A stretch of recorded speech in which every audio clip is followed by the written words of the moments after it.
right out there. I felt a little tired as the game went on, but I guess that'll happen when you play 3 games in 4 nights. But I thought we did a lot of good things tonight, and the third period killed us again tonight. But other than that, I think it was a good camp for all of us overall, and it was a good learning experience. How did it feel to be back?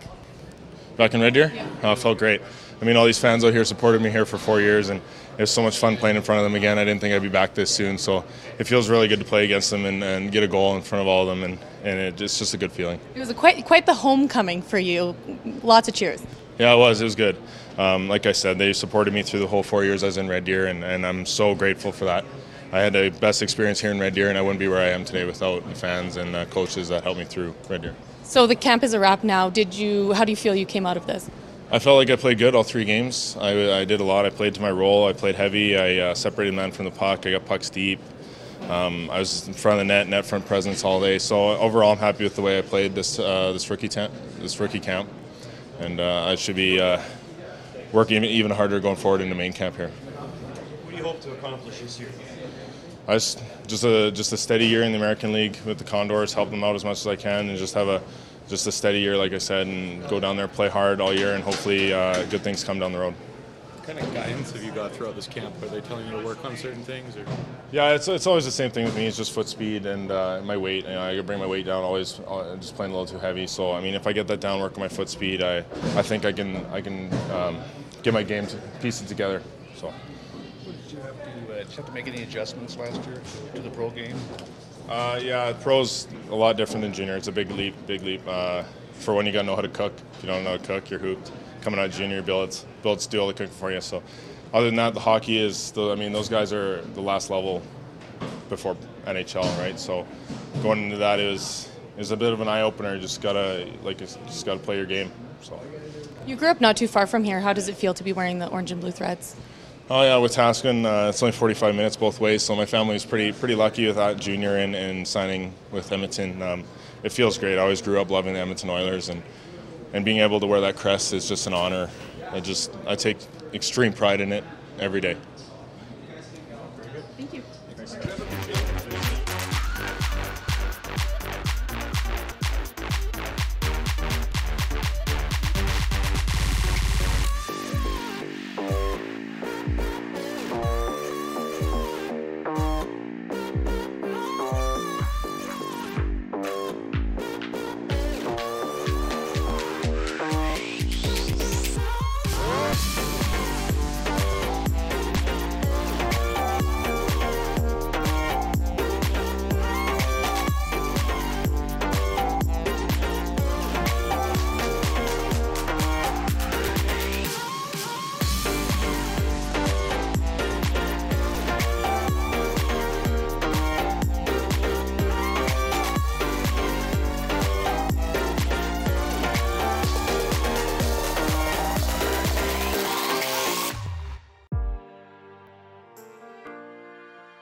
The first went well, the second did not. Send it ahead, right side to the net. Backhander score!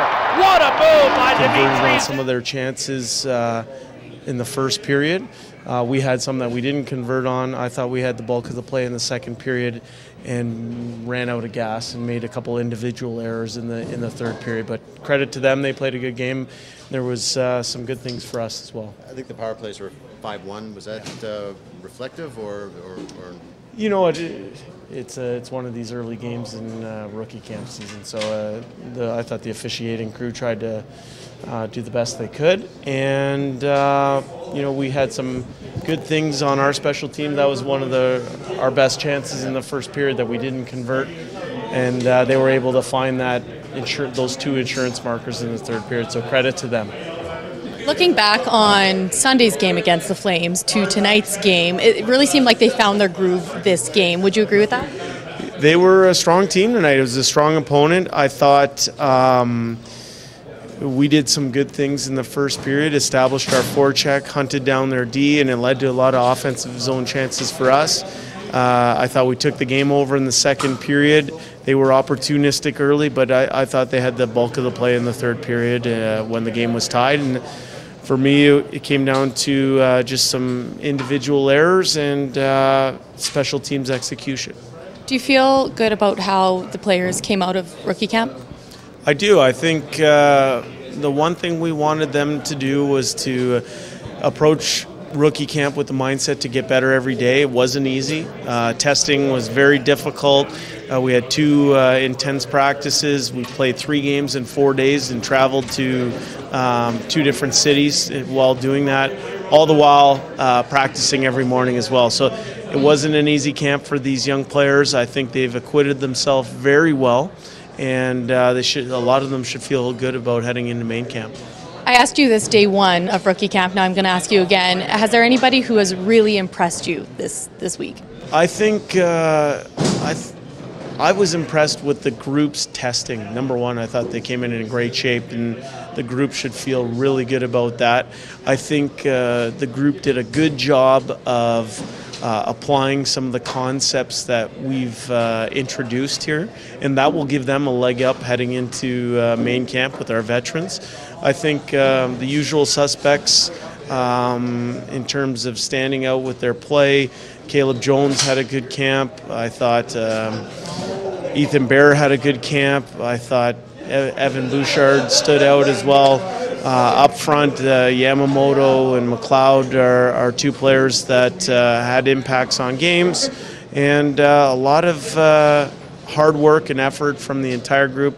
Although we didn't get the result tonight, I'm pleased with their effort through camp on the whole. Thank you. Yeah.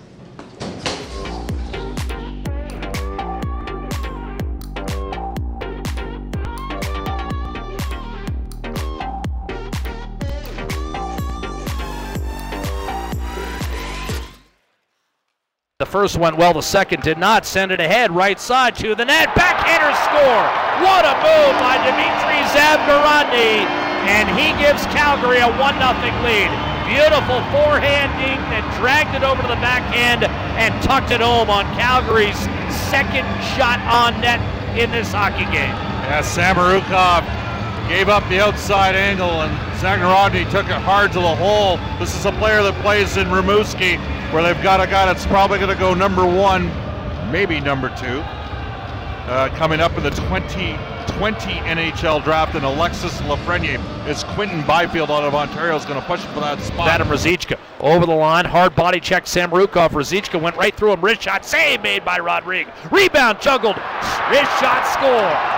Rodrigue could not control it, and it was just sitting there for D'Artagnan Jolie. And the 6th round pick of the Flames in 2017 deposits one into the empty net.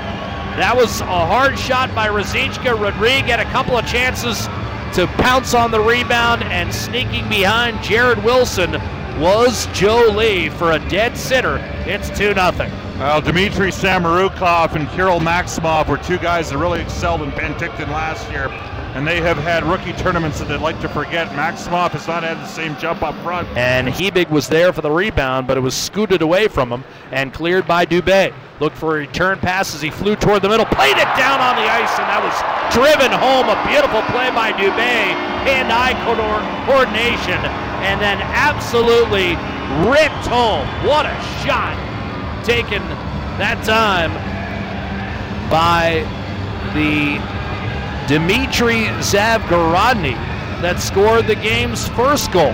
And that one was just in one motion. Zavgorodny able to find the range, scored 26 times for Rimouski last year, and after a beautiful hand-eye job, and quite frankly, I thought Dubé might have played it with a high stick.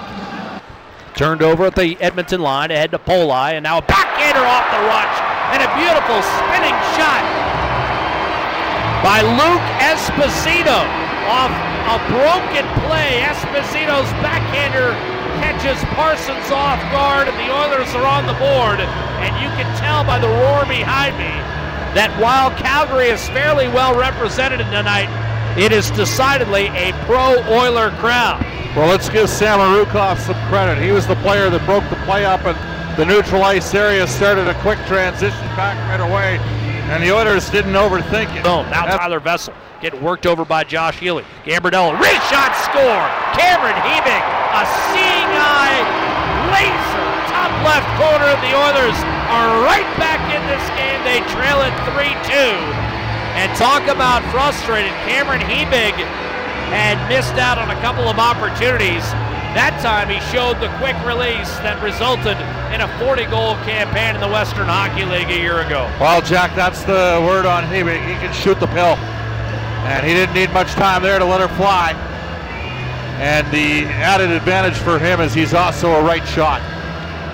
And the Oilers could use some effective right shots down the road in this organization. Dishes, high slot, and fanning on it was Pahal. It's a 2-on-1 for the Oilers. Samorukov and Polai. Samorukov, left circle, wrist shot, save, rebound, score, Evan Polai. He ties the game as the Oilers have rallied from a 3-0 deficit for the equalizer. And it's Polai returning to his Red Deer roots. Well, unlucky break for Pahal at the blue line and a clean cut 2-on-1 the whole way for the Oilers, and Samorukov makes the right play, takes the shot, and it's a shot pass option because he fires it right off the left pad of McDonald, and breaking to the goal unmolested on the rebound was the Oilers. Evan Polai, he got 30 plus as a 20-year-old in the WHL. He's not going to miss that one. And Mason McDonald has been greeted with 2 goals on 4 shots. You're right, Bob. I mean, they've got a player there. Here's a lead pass, and Ruzicka's got a breakaway. Backhander, 5-hole score. And Calgary's back in front.